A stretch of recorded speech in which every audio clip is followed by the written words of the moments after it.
It's never too soon to get into the holiday spirit, and what better way to do just that than participating in a gingerbread house contest. Here with more on the Gingerbread Enchantment Contest and auction for Meals on Wheels is Shauna Kessler and Linda Lyle. Thank you, ladies, for joining us. Thank you. So who made this first? We have to get, wow.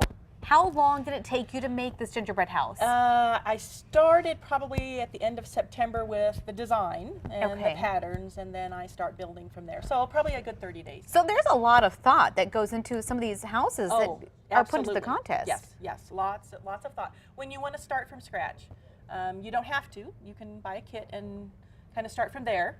I like to make my own patterns, be inspired by certain things that I see, which is what this one started out to be last year in Chimayo when they were hanging the red chilies on the restaurant. Okay, that makes sense. Yeah, that's kind of where it started. So. And the competition's next month. Right. Actually, you can enter anytime. It's out on our website, gingerbreadenchantment.com, and the entries are due on December 1st. Okay. You have to deliver them on the 3rd of December, and then our big auction night is December 5th. Okay.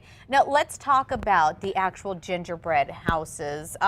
You mentioned that 100% of it has to be edible. Is that correct? Correct. Everything but what it sits on. Okay. So everything on it is edible. If you use candy, all the paper wrappers have to be off of it.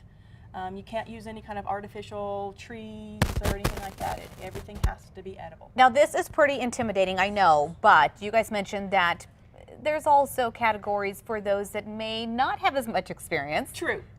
Like myself, I use the kit a lot. And Shauna uses the kit. I think I've inspired her this year, though, to bake her own gingerbread. But you can start. I mean, if you like and you love gingerbread, everybody can participate in gingerbread. Okay. You can either buy a kit and put it together as the kit tells you, or you can put it together in something that's a little more creative. We had an entry last year that bought a kit and made the Breaking Bad RV and little guys that were with it. It was darling, absolutely darling. That's pretty impressive. Yes. Or you can advance to building your own gingerbread, and everybody has their favorite gingerbread recipe that works best for them. And then you can go out and just be inspired and create.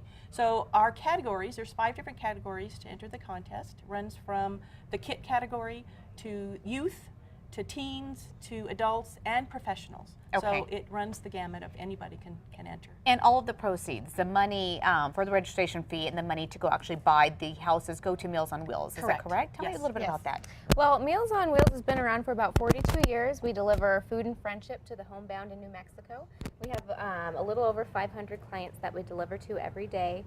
We have an army of over 400 volunteers that go out on a daily basis. They take the food, deliver it, do a friendly wellness check. So the money's needed. The money is definitely needed. We do not receive any state or federal funding. Okay. So fundraisers like this help support our programs and help keep us going. And what a fundraiser, right? So, okay, Linda, tell me a little bit about this. I know that you're an expert, so you need to give us some I guess, hints or some scoop on what you need to do. Well, it really is about being inspired and what you like. And like I said, this one, How do you get it to stick together? I know you use frosting, it's called glue frosting, and it's just powdered sugar and egg whites. Is the basic things. And so you want a good glue, because if it travels or you have to move it in any way, you don't want it to break or crack or what have you. And so, you know, the base is, that's the glue. So everything's put together. The couple of things, tips, number one, if you're baking your own gingerbread, make sure it bakes flat. To bake it flat, make sure when you pull it out of the oven that you put a book or a pan on top of it so that it bakes really flat and it doesn't have any bubbling. That will help when you go to put it together and glue it together. You always have to have helpers, and what I mean by helpers are cans of soup, cans of tomatoes, cans of whatever, so that when you glue it together, you can put them on either side so they stand straight and hold it up. Perfect. Yeah. I didn't even think about that. All of this is edible. You mentioned the flowers are made out of what? Our chocolate clay. Okay. So if you take the discs of chocolate, and you can buy them in all different colors, or you can color your own. You get better color if you buy the colored chocolate discs. And a 1/3 cup of Caro syrup. Melt the chocolate first, put the cup of Caro syrup in it, and it turns into clay. Wow. So all the chilies are made out of chocolate clay, each individual chili, and then I put them on a ristra. Okay. And then I attach them with the glue. And this is going to be entered in the competition? This is not in the competition since I made the rules. It's really unfair, but it is in the auction. So it is up for sale. Perfect. So anybody can come and buy it. Well, thank you ladies so much for joining us. Thank you, appreciate it. If you need more information about the actual auction or how to register for the auction, go to krqe.com and we will be right back.